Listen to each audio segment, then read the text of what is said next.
of a youth group at the church or the synagogue, you too are concerned or interested in the well-being of your kids. And that's what we want to talk about, their well-being, their being well. Now, I'm going to go wide lens, and I'll show you why I'm going to do that. See, because tonight we're going to actually start the conversation here talking about Kenya. I don't want to lose you. Don't. If you're out there and still at home, stay tuned in. Why Kenya, George? Well, here's the reason why Kenya. Among the many accomplished tribes of Africa, no tribe was considered to have warriors more fearsome, more intelligent than the Maasai. And the Maasai are in Kenya. That's what those tribes people look like. But why them? Well, what's really interesting is it's surprising then to learn that the traditional greeting among the Maasai is Kisarian and Gary. That's what they say.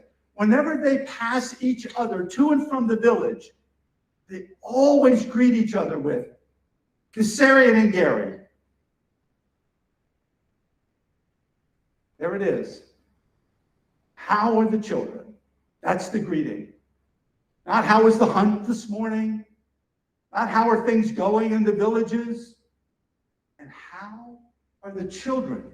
And the reason they do that is because they understand that protecting the young and the powerless, that's our kids, it's got to be a priority.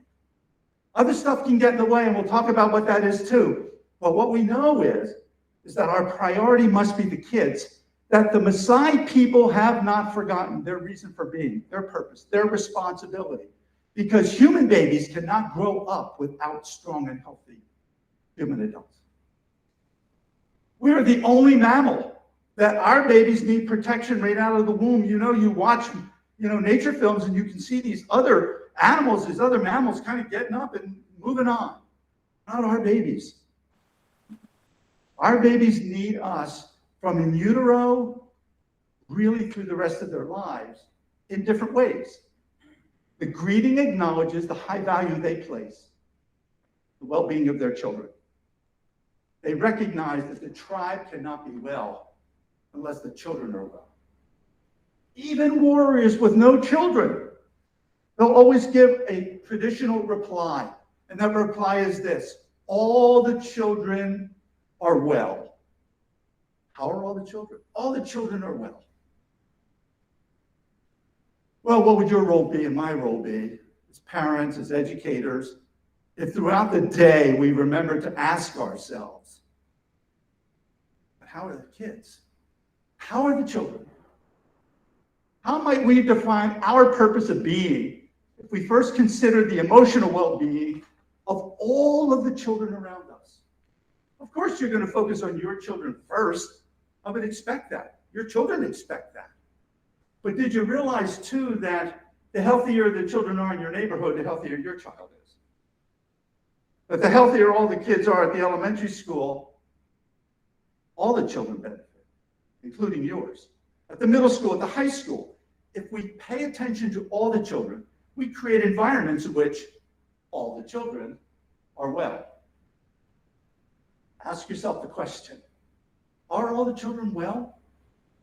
Really? Are they? Now, sometimes we don't allow ourselves to go too deep into that question because it disturbs us. Because the reality is, no, George, not all the children are well.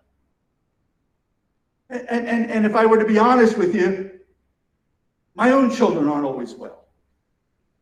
Sometimes I don't know what to do. Sometimes it's so overwhelming. Sometimes I am so stressed or so fatigued or so overwhelmed by what I have to do, I'm not so sure. But even my own children are well. Hey, we've been here before. This was the first slide from April 2019. We've done this before. So I'm going to pick up on some of the threads that we left dangling a couple years ago, 2.5, and let's see where we go from there. You know, in 2019, we began to understand what happens inside and outside of our kids and inside and outside of us when they're in the presence of the bear. We talked about that. Now, some of you may remember and some of you maybe weren't part of the group. So what we were talking about is the bear. Yep. We were talking about your reaction to that bear. And what we know is that your body and your mind automatically will respond to that bear if confronted. Automatically, without you even thinking. In fact, this isn't a thinking thing. This is a survival thing. Heart rate's up.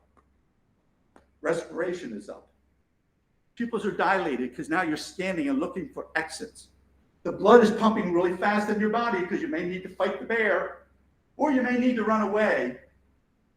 All that happens within seconds when you're confronted with danger, when you're confronted by a bear. But if the bear doesn't see you or smell you or notice you at all, your body and your mind will recalibrate and it will calm down. It will get back to normal in just seconds.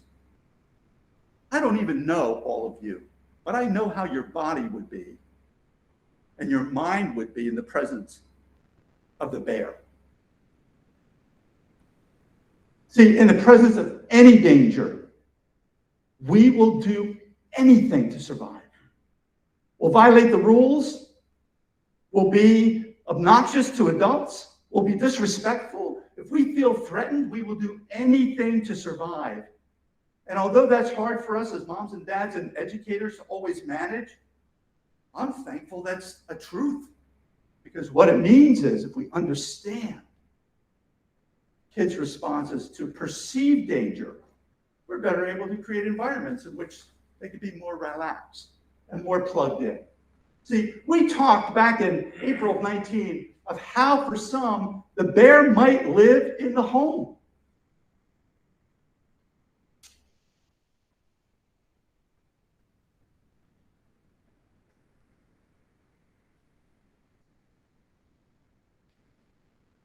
And those little systems in the presence of those bears, heart's pumping, respiration is up. They feel threatened. It's a danger for them. And right now, all they're thinking about is survival. Make yourself small. Turn your back against the bear. Don't pay attention. Maybe the bear will go away. Our kids instinctively know how to survive. But for me, they shouldn't have to know how to survive inside the nest, your family, or inside the classroom in the school district. Survival shouldn't have to be one of the techniques that they engage in order to get through the day. And how sometimes the bear might even live in the classroom too. Sometimes the bear is there.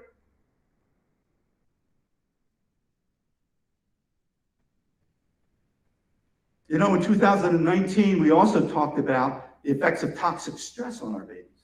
Not just regular stress, or not just bad stress, but I'm really talking about toxic stress. And that thing that we're not supposed to talk about tonight caused huge toxic stress. And on some of our families that were fragile, those families nearly collapsed because of the stresses of the past 18 months. For some other families, like mine, I share the story. There's a part of me that's embarrassed because I know so many people suffered. I didn't lose anybody to that virus. I didn't have any of my loved ones in the hospital. For me, it was an inconvenience. For some of you that lost loved ones, it was a tragedy. And what I know is when things happen inside of a family or to a community, we have to be really sensitive that my story is not your story. This is what toxic stress looks like.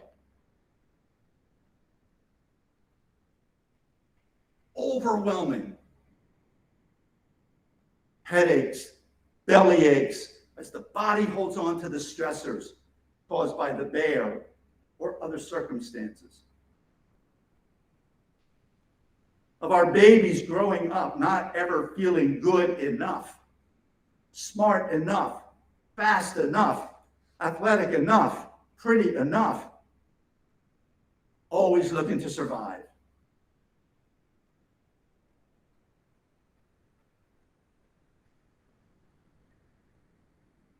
So when we're not sure what's really going on, we just need to pay attention to the behavior Because our babies either tell us with words or they tell us with behavior about what's going on. We don't have to ask a lot of questions. We just know that it's not a good place for them to be. Let's talk about this thing called dose exposure. This is an interesting, I think, subset of information for us.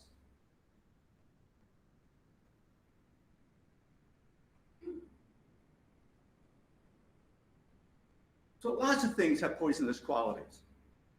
But it's not the presence of that thing, it's the amount of that thing. It's the amount of that thing that, in fact, creates the danger. The dose that enters a person. So acute exposure, house fire, someone gets sick, there's a car accident. In a healthy family, acute exposure, short contact. But when it's repeated, when things are not healthy within the nest or the school, chronic exposure to toxic stress.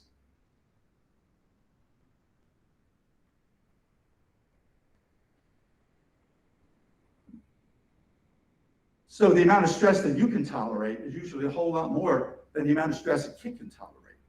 Life experience, size of their body, ability to problem solve. There are lots of variables on that. So let's not assume that an equal amount of toxic affects everybody the same, because it does not. Large amounts of relatively harmless stuff can be toxic if, in fact, it's chronic. Dose exposure. Children need us right from the very beginning, and therefore, the protections that we offer fend off some of that toxic exposure. We don't expose our kids to things intentionally, but sometimes accidentally that happens. See, when they get overdosed with toxic stress, their emotions and their thinking becomes disrupted. They're not going to perform as well in the classroom. They're not going to recall things as well. The memory gets affected. They're more irritable. So we have to be careful and pay attention to the amount of toxins, stressors that our kids have. And then they begin to suffer because fear builds up and confusion builds up and uncertainty builds up. And that's not a good combination for our kids. Where does that come from? Well, sometimes media coverage. And the repetitive nature of media coverage over and over and over that our kids get exposed to. And as a result of what they get exposed to, they then can become fearful that they are not safe. So what is it that we can do relative to that? The more you see something, the more the brain is tricked. It sees it over and over and over again. You remember where we saw that in a very vivid way was kids who were exposed to the planes hitting the towers on 9/11. Because they showed the loop over and over and over. And our kids believed that the towers were being hit over and over and over. We have to be careful about exposure for kids. So technology can expose our kids to images and stories they're not prepared to understand. And that's why when we put filters on our technology, when we limit the amount of technology our kids have access to, even though that's a really difficult challenge for some families, maybe most families, we are the ones that are able to limit our kids' exposure to ideas and pictures that their brains and their experiences are not prepared to manage. Exposure to adult conversation. Not only are we going through a time of that thing that we're not supposed to talk about, but we also know that there's a large measure of social disruption. We can talk about that honestly, the fact that it is. We can see it. We know it. We read about it. We watch it. What I'm saying to you is that sometimes adults are able to manage it better and kids cannot. And what we're beginning to see, and this is kind of a caution, a red flag for folks, whether you are on the call or whether you're here in the audience, and that is the fact that we are beginning to see behaviors in schools already that we never expected to see prior to COVID. because of the disruption and the exposure that kids have to adult level or overhearing conversations that happen at home. See, when boundaries and expectations aren't clear, kids aren't sure what's acceptable. So they don't have any internal regulation. They can't pull it back because the rules out there are not clear. There's no predictability or consistency in what goes on.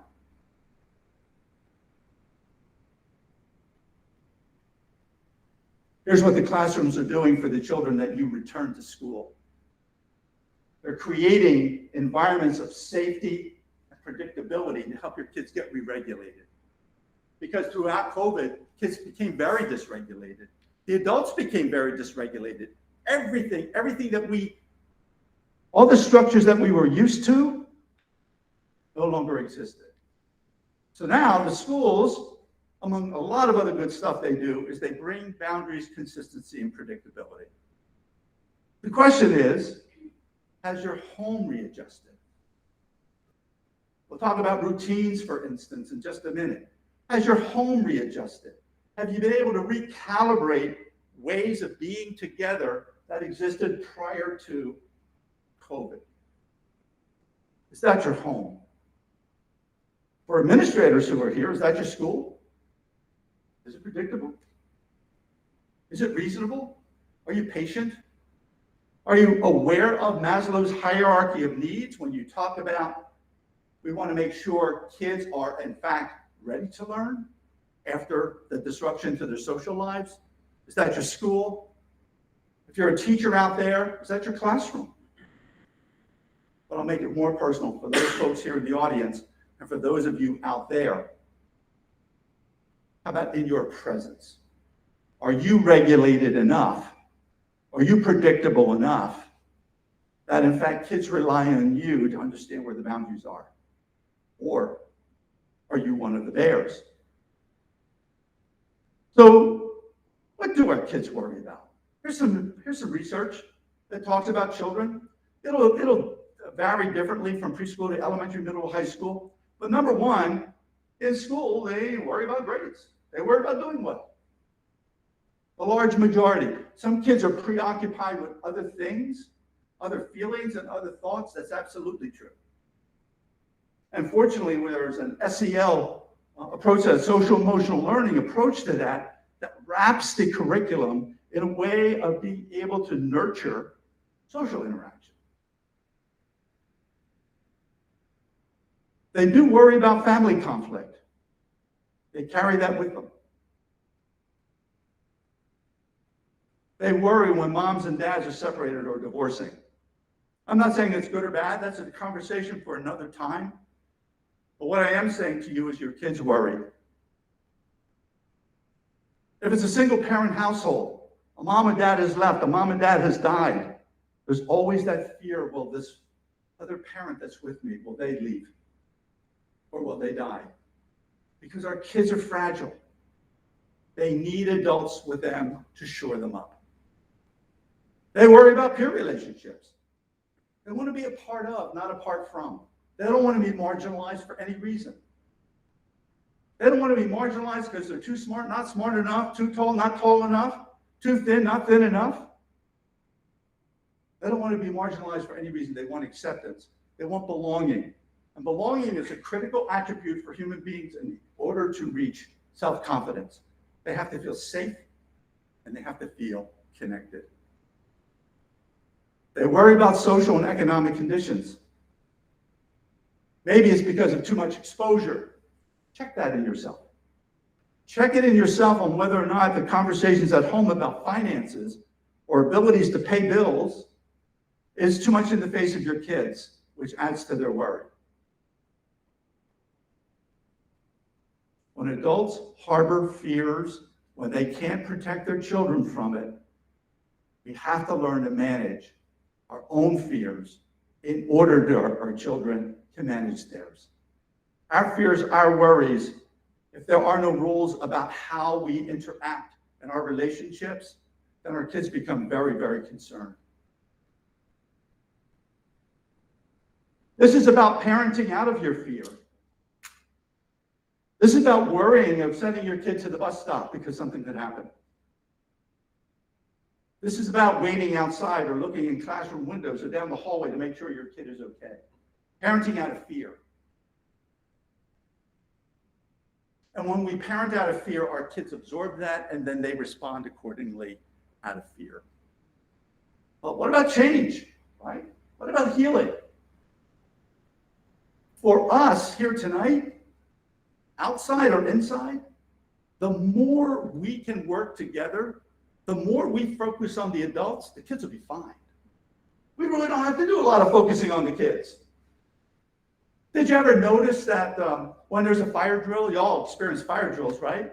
The kids know exactly what to do. And if the teacher changes direction, all the kids change direction. They're like ducklings. If they get in this door is barricaded, what do the kids do? They look to the teacher like, what do we do now?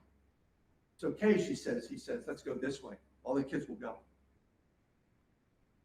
Our kids are not really, we don't have to worry about their behavior if we can make sure that we parent and we support and we teach in a way that supports their needs. Human beings need attachment. COVID disrupted that. Human beings need to know that they're connected, both emotionally and physically. That's why you see teachers creating all these other ways of hugging because you can't hug, which is really unfortunate. An observation that I have whenever I go and do a teacher training, for instance, and the teachers are gathering in an auditorium like this, and I'll just watch. And if it's a district-wide where they don't get a chance to see each other, you know what they do. They see somebody they haven't seen in a while, they smile, they run up, and they give them a hug, because we need it. Human beings need to be connected. Your babies need the hugs that you can offer them, safe hugs at home. I told the story, I think, in April 2019, but let me retell it. It's a story about the research that says in order for a hug to be really effective, it's got to last for 20 seconds. So I'll tell you, the first time I ever saw that, and I included it in a presentation, in the room was a superintendent. I saw him again 2 weeks later. He said, can I talk to you for a minute? He said, remember that training you did? You said it's got to be a 20-second hug? I said, yeah, I remember. He said, well, I took your word for it. And when I went home, he said, I have a middle school daughter. She was upstairs doing homework when I got home. Said, hey, Megan, what? Meg, come on down here for a second. Daddy, I got homework to do. I know, baby, I know, but would you just come on down, please? She comes stomping down the steps. What? Come here. He said she came over to him and he just bear hugs her and wraps her up. And she starts squirming like, this is weird. Leave me alone. Stop. I said, what did you do? He said, what did I do? 16, 17, 18, 19, 20. Then I let her go. She said, there's something wrong with you. And she went back upstairs. So I said, what, a failure? He said, no, I don't think so. The next night, she wanted one of those hugs again where I count. Our babies need to feel attached. They need to feel safe. They need to feel connected. And the healthier we are to do that, the healthier they are. They need both physical safety and emotional safety. We know that. It's a prerequisite. If there's a bear living in your home, they feel neither physical or emotionally safe. If you're the bear, they don't feel physically or emotionally safe with you. I'm not asking anybody to divulge that or raise their hand, but what I'm saying is children know where the perceived threat is coming from. And they're always looking to avoid. Sometimes that's the reason they close the door and they stay in the room. The same thing happens in school. They know which teacher, which adult, which administrator, which office person is willing to accept them for who they are. They need emotional and physical safety. And then when things are not going well, they need somebody to soothe them, to reassure them, to give them comfort. There are some of the things that will help our children to heal if we're patient in doing that. How do we bring this into our families? How do we bring this into our schools? There are some things for safety for our kids Now, the district has this PowerPoint, so you'll have access to it. You don't have to write down every one of those, but do a quick list.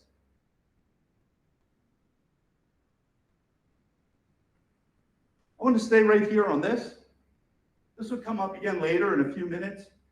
We have a tendency somehow to belittle, to insult, to criticize, to put down.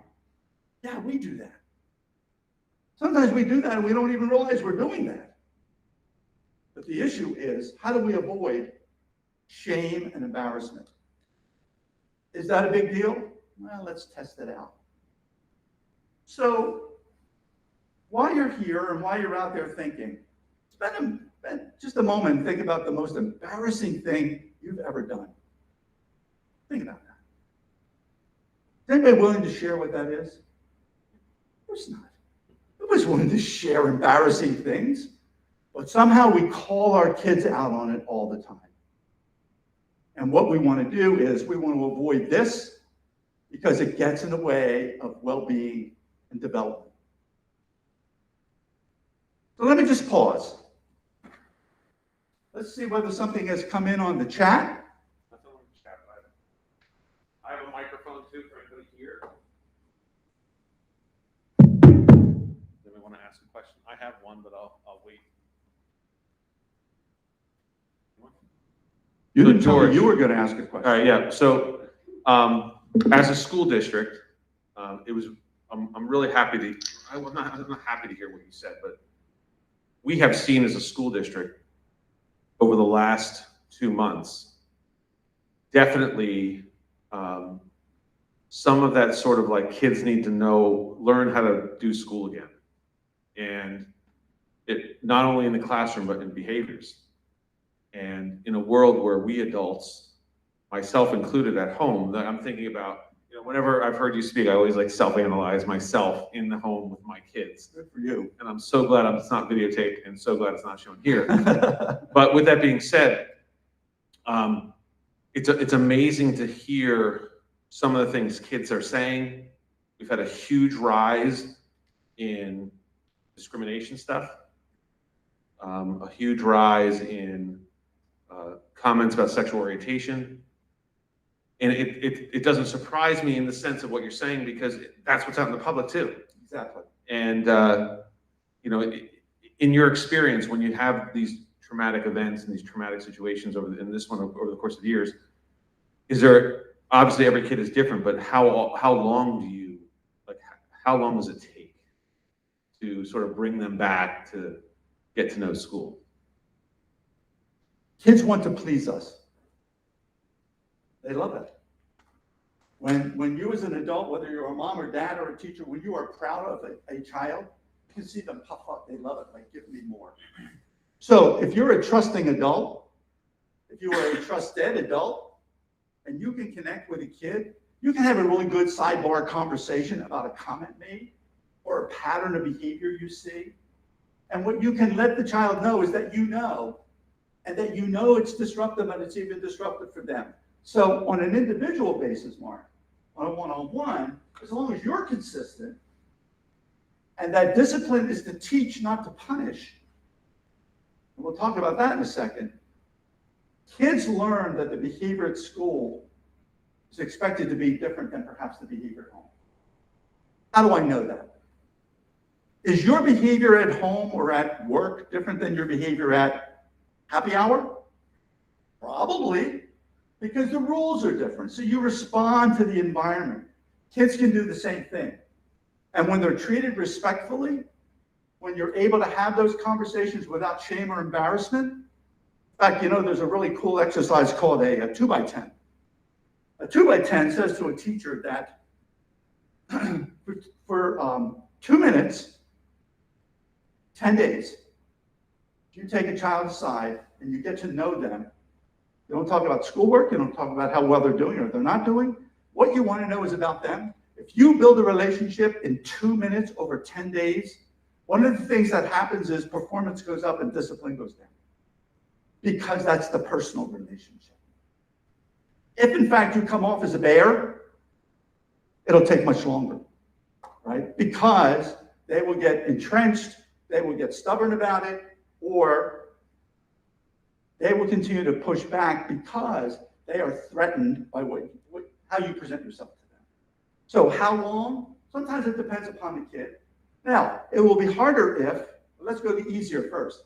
It's easier to kind of help a kid recalibrate if the parent or parents and the school have the same messages, because that's the sandwich, right? So the kid knows that there's consistency here. If one or the other is different, that's harder for the child, because now what you're asking them to do is pick loyalty. And they're always going to pick home.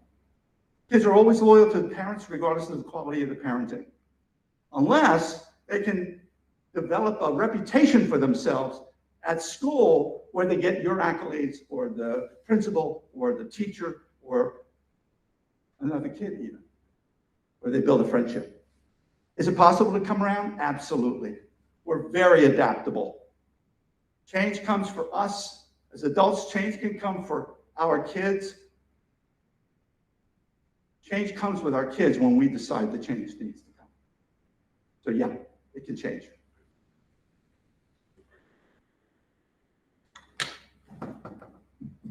George. Yeah, Mary.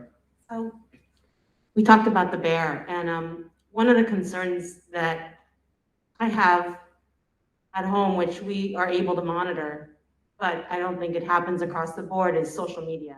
Yeah. So the bear might not be apparent, but social media is such a difficult thing to manage.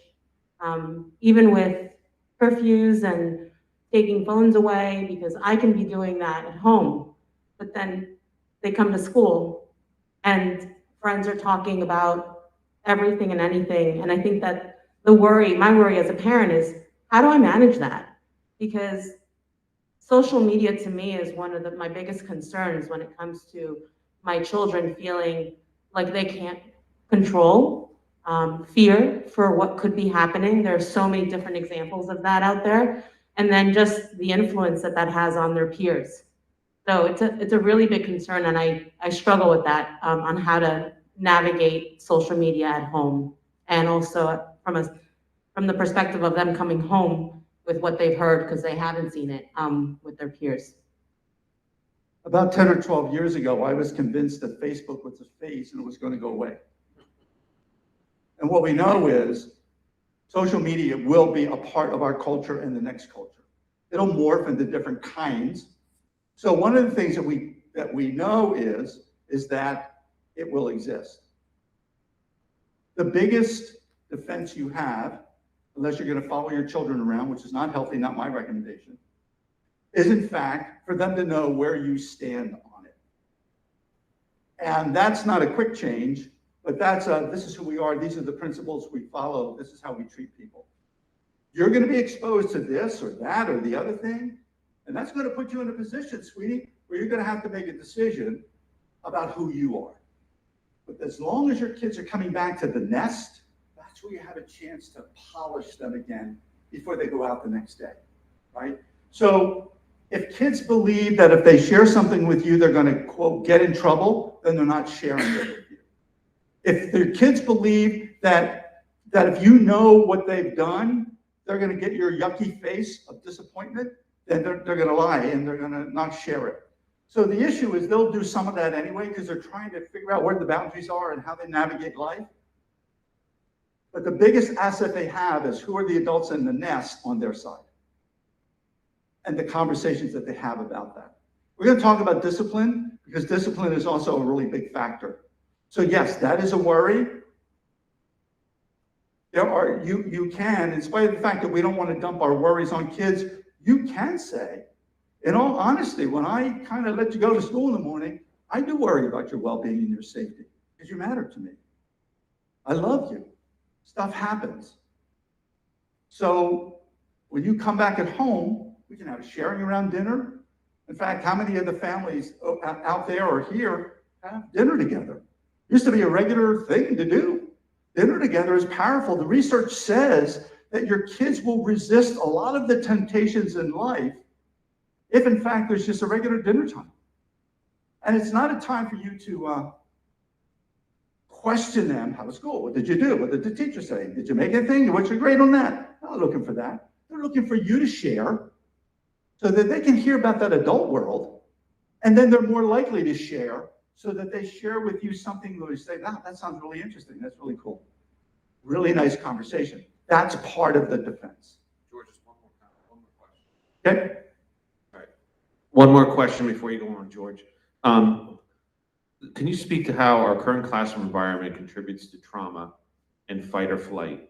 Behavior charts, accelerated educational demands over developmental stages, misunderstanding of undiagnosed learning disabilities and attention issues, and poor executive function development. You feel this environment contributes to fight or flight more than things happening on the outside? Yes, but. Yes, and. So,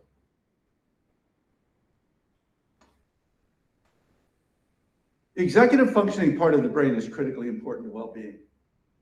And it's really the most important, it's really an elevated importance for schools, because this is where the curriculum interacts, right? It's understanding and memory and language and synthesis, it's concentration, it's perseverance, all right here. So it's really important. However, for kids with high levels of trauma, or they've accumulated traumatic stress, this gets sabotaged and won't work as well. So you can have a really smart kid who doesn't do really well in school. You can have a really smart kid who figures things out, but they don't do relationships really well, because they're operating out of survival. They're not operating out of executive function. That's number one.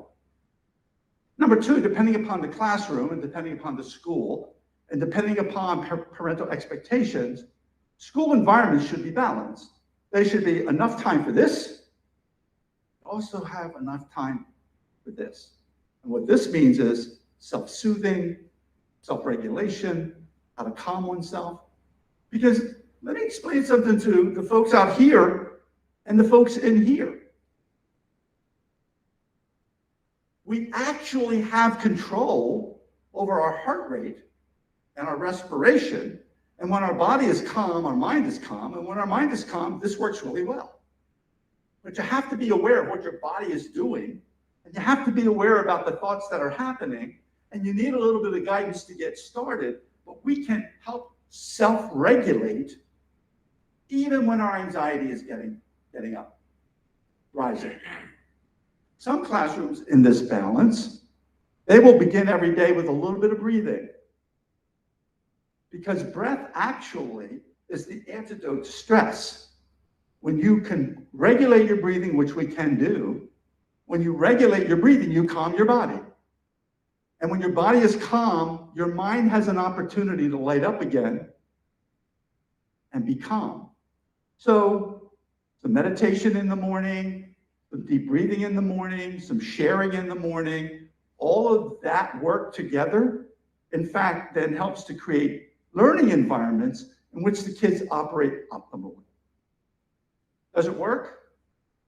If you're a teacher, you can do this at home, right? There's some great apps out there. There's an app for little ones called Sitting Like a Frog. There's the Calm app. There's Headspace. There are these apps that will help you set aside 10 minutes, probably better at the end of the day, to calm down before bed at a particular time, because that's a routine and a regulation. And if we do that a while with our children and give it some time, and we stop doing it, they're going to say, can we do that again? Because they like the feel of their body. So that's the balance in the classroom. There are going to be stressors. We don't have a whole lot of control over what the state curriculum is or what the curriculum is in a district. We can polish it and we can nudge it. But the reality is, it's not about the stuff. It's about the people. It's about the relationships. And what we know is highly stressed people don't do people well. It's really difficult for them. Okay, to move on? So is it this? Or is it this? Because they're both possible. Depending upon the stressors in the atmosphere, and whether you're aware or not aware, whether you do something, you don't do something, it could be this chaotic, or it could be that. And you see what you see? More laughter, more smiles. You see the touching and the hugging. You see the being together. That's healthy for children. And although teachers can't do this in school as much, they do have ways that they stay connected. But you can do this at home. So are there things that we can do or not do that'll help, prevent, maybe even heal? That's why we're here, right? We have a foundation. We know there's a bear. We know that triggers a response. But we also know that in conversation with kids, we can help them grow in that area. We don't want to get rid of stress. Oh my God, good stress is good stuff. Those of you that are athletes, you know how you get pumped for a game. That's good stress. You get the adrenaline going, that's really good stuff. You get excited about a project. You can get really ready and prepared for a test or an exam or a report. That's good stress. So we don't want to eliminate all the stress, but chronic stress will just plain wear us out. And when it breaks down the immune system, we're more susceptible to illness and long-term health problems like respiratory issues, cancers, depression, anxiety, all in part because the immune system has been suppressed and knocked down by growing up with chronic stress. So here's a fact. Just talked about that. It energizes us. This is the breakdown. That's a fact. Undermines us. And 25% of the folks, let's just say there's 100 people here tonight. 25 of you report that your stress is severe. If your stress is severe, your children are feeling it. They can't avoid it. You know, when I'm doing couples work in the practice, moms and dads who are really struggling, should we stay together, should we not? Almost all the time, they will say, listen, George, we just want you to understand, our children know nothing about our problems. So, good for you. You know, you protect your kids from all the stressors or the yelling or the tension in family. They don't know anything. So usually if it's family, right, I'll have the parents in, then I'll send the parents out and have the kids in. The kids come in and they'll sit down and say, my mom and dad are in trouble. They know because they feel it. Parents are unaware that they know. So this is our effort to try to protect our kids from the toxic energies that are hurtful. Here's what they say in their report to their primary care physicians. They're the reasons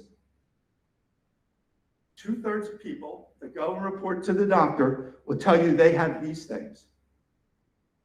If you see yourself up on the screen, be aware of the fact that you are holding on to an excessive amount of stress.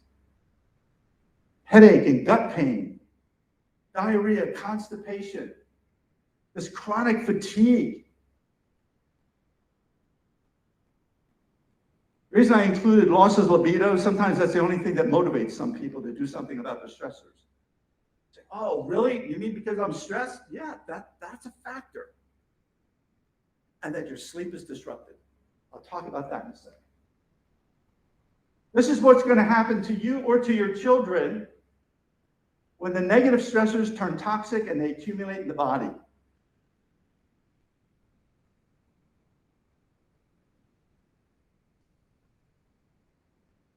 I want to focus just for a second on the increased use or the beginning use of drugs or alcohol. I'm not interested in whether you do or you don't. What I'm interested in is you're aware of whether you do or you don't. And whether or not your behavior around alcohol or around marijuana has changed. Kind of want to know as a result of you coming out of the pandemic, by the way, which has been called an annihilation event in public health. Because of the scope across the country and across the world. It's an annihilation event. And my question of you is, do you find because of the huge stressors during the past 18 months, you do drink more than you used to? Or you've started drinking where you didn't? Or your marijuana use or other drug use is up? But here's why we do it, because it works. We hate to feel uncomfortable. We hate to feel in pain, whether it's emotional or physical.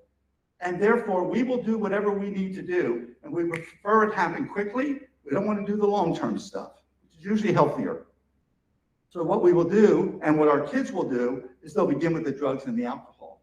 It doesn't make them bad people. It makes their bodies highly stressed, and they're looking for a solution.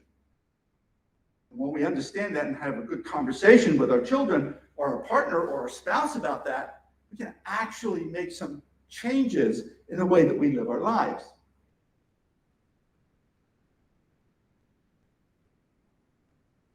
We're not talking about this. Bad test grade, missed the bus, shoelace broke. My friend said he doesn't like me anymore. That stuff is hurtful, but it helps to build resiliency once kids can have a conversation about it and problem solve it. When parents work to avoid these things, the kids grow up very dependent, not very independent, and the kids usually grow up being unable to really problem solve and work things out because their resiliency is very small. So what I'm suggesting is that parents allow their kids to live in the world, in life, and get their fair bumps and bruises as long as the big safety issues are taken care of and your kids are safe.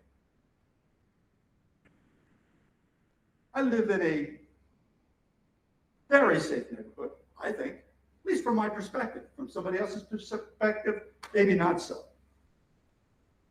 We don't have a lot of kids, but we have a bus stop 2 doors away.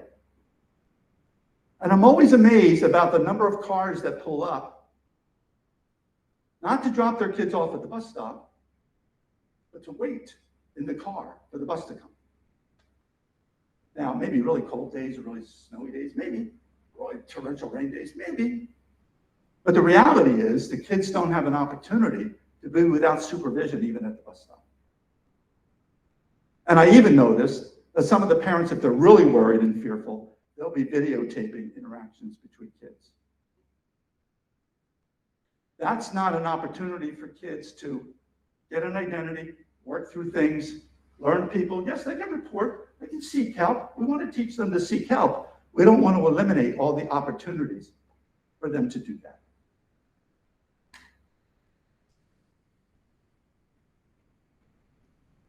When big bad stuff happens to kids and there's not an adult there to support, the damage is bigger, is greater. Hypothetically, little Georgie is asleep, it's the middle of the night, let's say it's 2 o'clock, the smoke alarm goes off. As he sits up in bed, not quite sure what's going on, in the room comes mom. Mom says, come on, Georgie, grab a blanket, let's go, we gotta go. Now George knows that there's something up, but what about Dad? Dad's fine, he's got your sister, he got the dog, we need to get out of the house. And they do. They get out of the house and they go across the street. And as they turn around and look and see their house on fire, that mom and that dad will take that child and pull them a little bit closer. And then say, it's okay, pal. We're all safe. We're going to be all right. That event is no longer traumatic to the child because there's a significant trusted adult there. Help them through it. But when the adults don't pay attention, when the adults have their own personal agenda, when the kids are left on their own, that's when the damage happens to the kids because they feel alone in the event. And in that survival event, the cortisol and adrenaline, that house becomes the bear, that person becomes the bear, and that's where the damage is done in the long term. Kids are vulnerable. And they're vulnerable to the behavior of older adults in the family and in the neighborhood and in the school. That's the bear scenario. So let's talk about discipline. So with discipline, I am not suggesting that we don't have high standards for kids. I would never suggest that for any of you. You send your children to this school system because you believe in a good education. You have high standards. You have a right to expect that. But effective discipline depends on a loving, respectful relationship between the adult and the kid. Listen to that. Something goes wrong, you're the adult in charge, you need to offer discipline, but it's got to be a loving relationship. Doesn't that change the dynamic? As opposed to, what are you doing? Which is a typical response of an irritated parent when something goes wrong. I can't believe you did that. Really, again? You spilled the juice again? What is wrong with you? That's an irritated parent. Go to your room, separate you from me. In that moment, they need your love to separate you from me. I'll talk to you later means the bear is coming to your room. Give me your phone. You're grounded. What happened to the loving relationship so that somehow you and the child can solve that problem? And when you do, with a loving relationship, then they are less likely to hide things, lie about things, because they know that they're going to be treated fairly. The goal of discipline is to teach. Is there a way that we can solve this problem so it doesn't happen again? Discipline does not mean hurtful. It does not mean spare the rod and spoil the child. You grew up with that, like I did.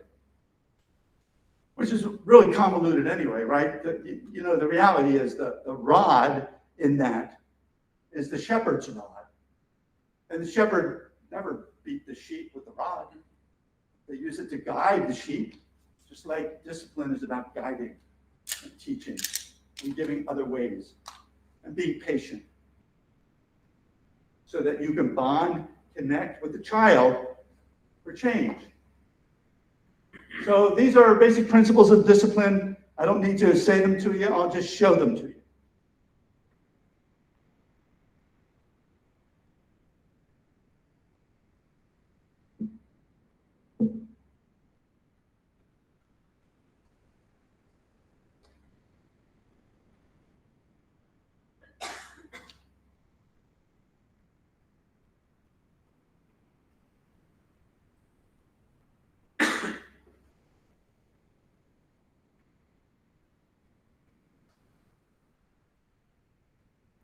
Will that take longer than a smack or give me your phone or go to your room? It'll take longer. Will the outcome be different? Whoa, so different. The dilemma that you have is your lives as adults out there and here is guys live in a hectic pace of life. You're overwhelmed yourself. You're fatigued yourself. You're irritable yourself. So then the first step in the process, if the children are going to benefit, is what do I need to take care of me? How do I take care of me in a way that I can calm self, and that way the interactions are less harmful and more helpful? Stop calling your kids names. This list has a couple of purposes. Is number one, maybe you've used some of these labels as you've criticized and chastised your kids by name calling. And my guess is these are the kind of words compared to some of the words that kids hear that you're stupid. And some of the even more harsher terms. We got to stop using that as a way of making our kids feel bad. Bipolar, ADHD, depressed, anxious. All of those psychiatric labels, we sling them at kids, make them feel bad, to hope that we're going to change their behavior. Why are you so manic? What's wrong with you? I got to get you tested. Are you ADHD? We use the criticisms within that medical system to characterize our children, who now also feel bad because now they have a narrative about themselves that you've written that probably they will carry for most of their lives. When you're in their face, when you make them feel anxious, you actually steal their ability to think. I use this slide with teachers all the time. If you set up a situation where you raise a student's anxiety, you steal their ability to think. This, offline, not thinking. Man, I had this last night, I knew it, I studied it. Come on, George, you had your hand raised. Well, you have an answer? You have an answer? Anxious. They can't think. You can't think. If you were to raise your hand and say, I have a question, I would say, great, what's your question? And you raise it. And I were to say to you, really? That's what you want to know? Weren't you paying attention earlier? I already covered this. Right away, your anxiety's up. I'm shaming you in front of the audience, and you're unable to have a conversation with me. simply because I have become a bear in your face. We don't need to lecture our kids until they feel smaller and smaller and smaller. Humiliation is not a good discipline technique. We do not need to point out their poor choices in front of others to shame them. Multiple kids in the house, one kid in the house, kids in the classroom. We don't need to use a voice and a tone of voice that we would never use in front of other adults, but we'll use it with our children. We don't need to yell, we don't need to scream, we don't need to push, we don't need to punish, we don't need to do that. It's really not the way to do that. That's just not good discipline. Because you know the word discipline comes from the root to make a disciple of. So how do you make them follow your good example? How do you make them your disciple in the way that you engage them? Our kids are very capable of chasing what feels good.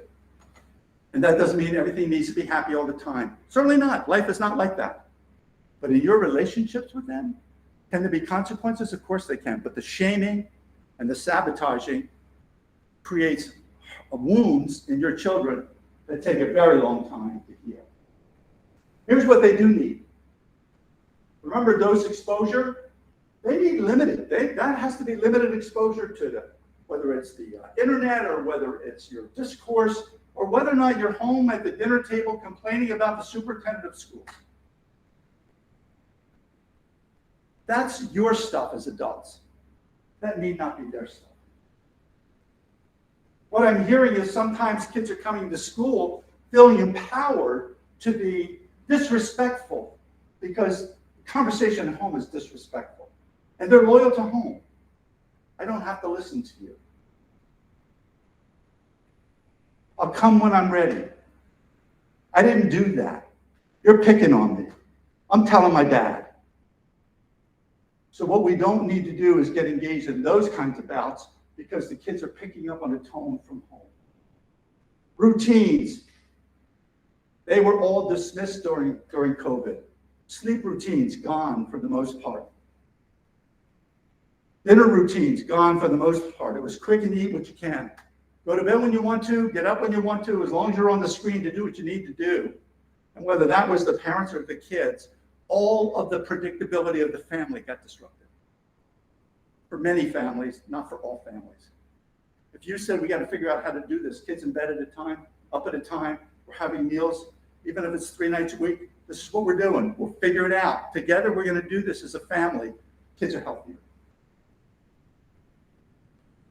They need assurance that adults are on their side, that the adults are not the enemy. That the parent adults are not the enemy, that the teacher adults are not the enemy. They need to understand that folks are working together to try to make a crazy system less crazy. They do need somebody to listen to them. They need an opportunity to talk about their fears without being told, that's silly, you shouldn't be afraid of that, but I am. But I worry because I know you and dad, you and mom are arguing a lot. Oh no, you don't have to worry about that. But I do because I hear it.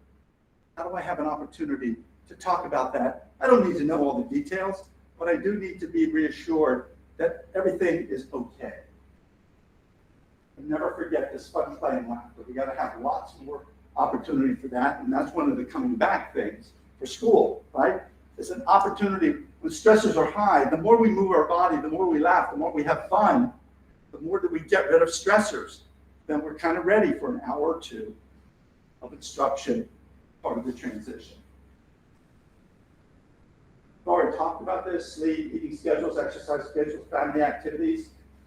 Many families gone. Talked about this. That's the house fire. As long as there's a trusted, reliable adult, kids will be okay. They'll get through that. That won't have lasting scars because they had somebody had their back. This is you taking care of you, and then we'll finish up. These are things for you to have in your regular part of taking care of the body-mind. And what the healthier you are, the healthier your kids are. Healthier the superintendent is, that's the healthier the principals are. Healthier the principals are, healthier the staff is. Healthier the staff is, healthier the kids are. That's just how it works. I'm just not making that up because it sounds good. That's how it works, and we have an obligation, just like the Messiah. How are the children? All the children are well. We can't ignore it. These are the meditation, mindfulness, yoga. These are the things in Donna's book that she researched that really have a positive difference in the lives of children. And they need it more than they needed it before COVID. Here are the big three: sleep, nutrition, exercise. That 7 to 9 hours, same time in mostly, same time up on a regular basis. Re-regulate, recalibrate the body clock on that.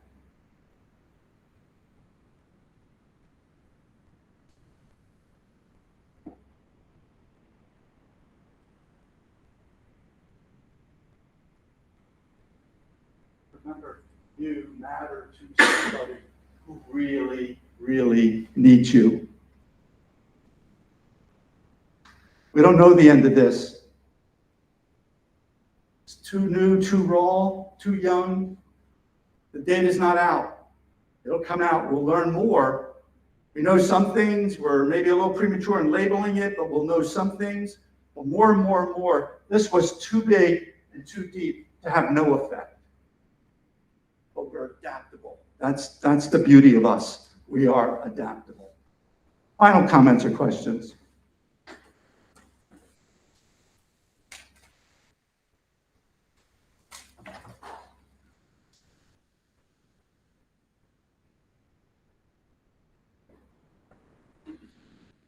Hi.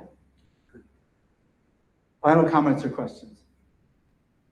George, I appreciate everything you're saying, and it's funny because during your presentation, I'm getting texts from people saying, "Preach on, George," to "I'm that angry parent" that you described.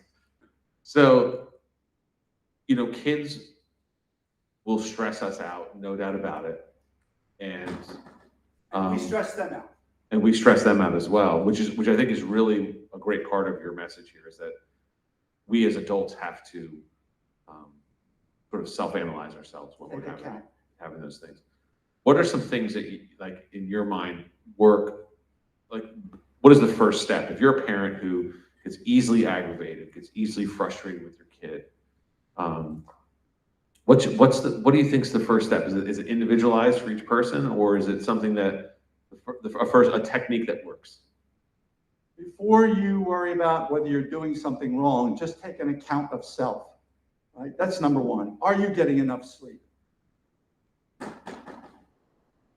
What we know is in the absence of enough sleep, the body becomes pre-diabetic. What we know is it enhances social emotional problems when we don't get enough sleep. What we know is the human body cannot tolerate not having 7 to 9 hours on a regular basis. So that's number one. So it's always looking at self first, an accounting of self. Number two, how's my food intake? How am I doing on nutrition? Am I just a coffee gobbler, or is a lot of sugar? Am I doing a lot of carbs? What is the balance here? Can I step back and can I redo me? And the third is exercise. Because the more you move your body, the more you recalibrate the calmness of the body, you burn up excess cortisol and adrenaline. You cannot have a positive effect on your child if you do not have a positive effect on you, or if you're not living in a healthy space. That's what's critically important. Now, one of the things we've talked about, in the rest of the year is not defined yet for us working together. But what we're hoping is, out of this comes a desire for more of something. And you talk more about attachment. That interests me. How do I do that? Are there things that we can do, come together and share ideas about what works for us? Yes, we can. So attachment can be one of those. So each one of the pieces that we talked about here tonight can be its own individual conversation, which means that we can go deeper. So in whatever way that the district can say, what do you think? What are your ideas about this? Then in fact, what the district can do is plan more effectively to go deeper so that you can actually make the positive changes in your life. Can you talk a little bit more about reassurance? It's, I think, one of the things that as a parent. You want to make sure that you reassure your child and make them feel safe.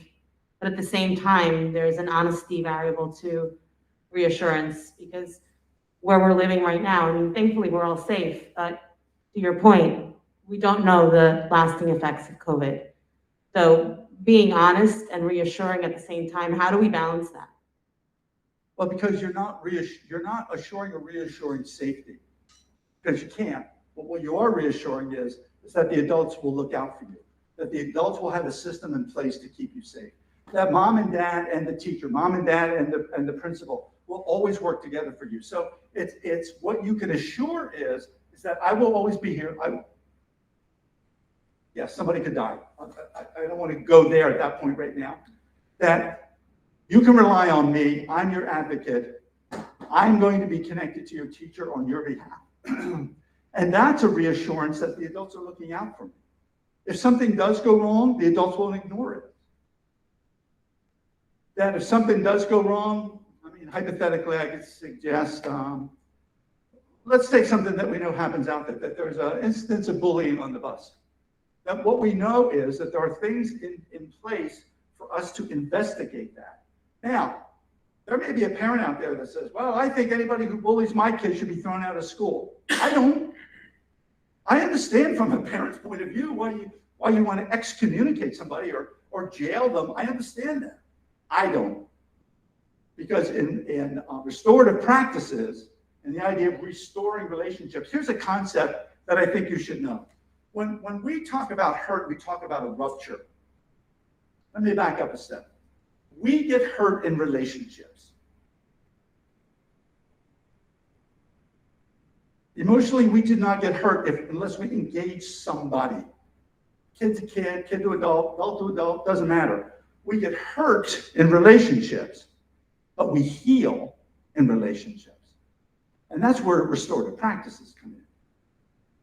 That somebody was an injured party, somebody was the injurer, but how do you work that out so that there's an appreciation for what went on and you can work towards something that restores the relationship? When you rupture a relationship, we work to repair the relationship. So I never promise what I can't deliver, but I always promise my kids, and if I were sitting with you with your kids, the promise would be, it sounds like you were really hurt by that. When you're hurt, I'm hurt. So I'm going to go to school with you. We're going to see where we can come up with a solution. We're going to find allies. We're going to work to make this better. May not be done today or tomorrow, but I'm not going to forget, because school's important to you and to me. You're important to us, and therefore we have to work this out. That's what's really powerful. I want you to go and yell at the teacher. I'm not going to do that. I'm not going to yell at the teacher. That's disrespectful. But what I am is I'm going to seek a partner so that we can solve that problem. That's the reassurance. George, it sounds like, this will be my last question. It sounds like, that our number one goal this year was to keep kids in school. Sounds like you're an advocate for that. Absolutely. Listen, but I understand danger. Don't get me wrong. I don't ever poo-poo a mom and dad level of fear. I want to understand it, right? I want to be able to say it must be really difficult for you to trust putting your kid on the bus or trust having your kid come to school. That must be a horrible way to feel. So is there anything that I can do on behalf of your kid or on behalf of you that will make the fear drop a little bit? How can I do that with you? That's why I'm here. Whether I'm the principal or the teacher assistant or the superintendent, that's my job, is to help you get on board with me and be with you on behalf of your kids. So, let me just end with this, Mark. Yep. Charles Dickens, Tale of Two Cities. I love the quote. What we're talking about today. It's the best of times and it's the worst of times. It's easy for us to define the worst of times. We're good at that. We're really good at that. But what makes it the best of times? Perhaps what it is, wow, I've learned to appreciate all that we have in terms of, let's keep it relative to school. When school is operating smoothly, it's so much easier for my family because I can work or I can do this or I can do that. I love it. It's the best of times when my kid's teacher spends some time in the morning saying, hey, let's just tell some stories about the struggles. How are you guys doing? What works for you? What doesn't work for you? Best of times. And we sometimes shy away from spending our time doing that, and we focus on the worst of times. I think it can be best, both, but for me, it is the best of times because it's opportunity. We're all responsible. If your whole school where your kid goes is safe and well, your kid's in a better place. If the classroom where your kid sits is well, your kid is in a better place. How are the children? It can be a mantra. Okay, we disagree on that, but how are the children?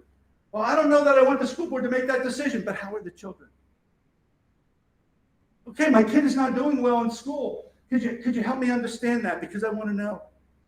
How are the children? All the children are well. Each one of us can make a difference. But change happens when we can link arm to arm and have open conversations and move us along together, where I get some of my ideas heard and you get some of yours heard.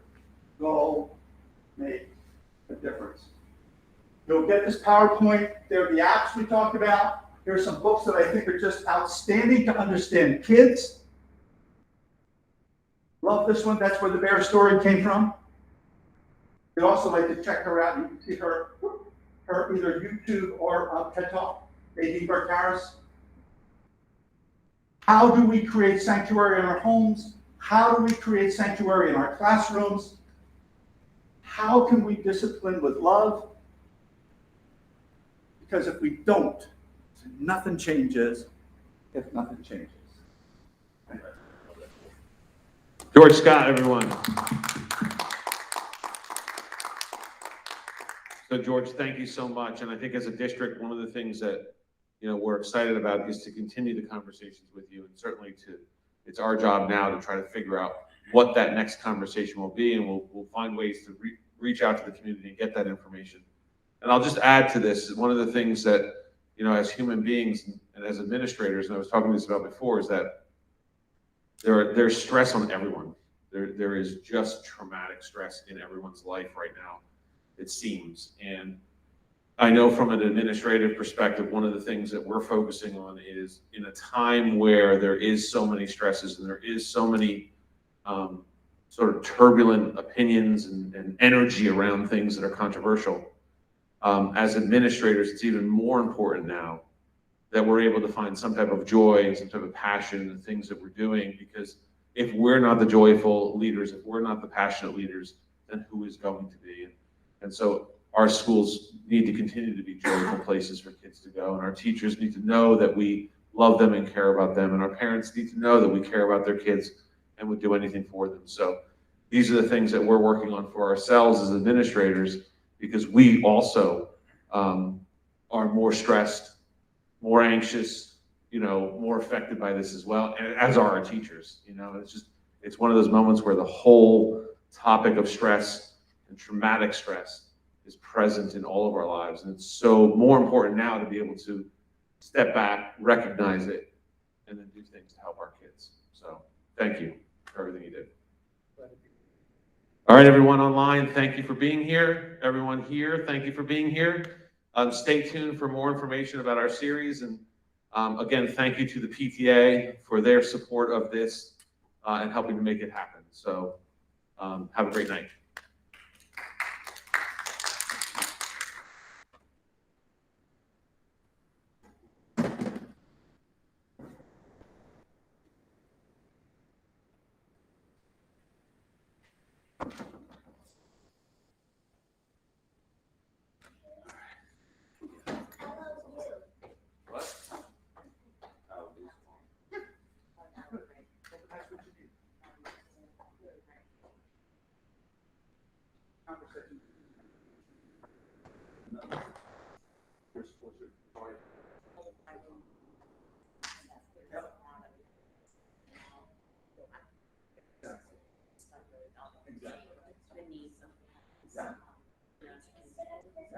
So would you be kind of tapping them for peace. You want to share with them? Okay. That's awesome. Hi, I love your, Oh, good. fan. That's good. Oh, one thing- Next time I'll make sure you get a front row seat. We could have found it. One thing we did, get rid of the chat space about 20 different. Love it. Gratitude is true. Too high level.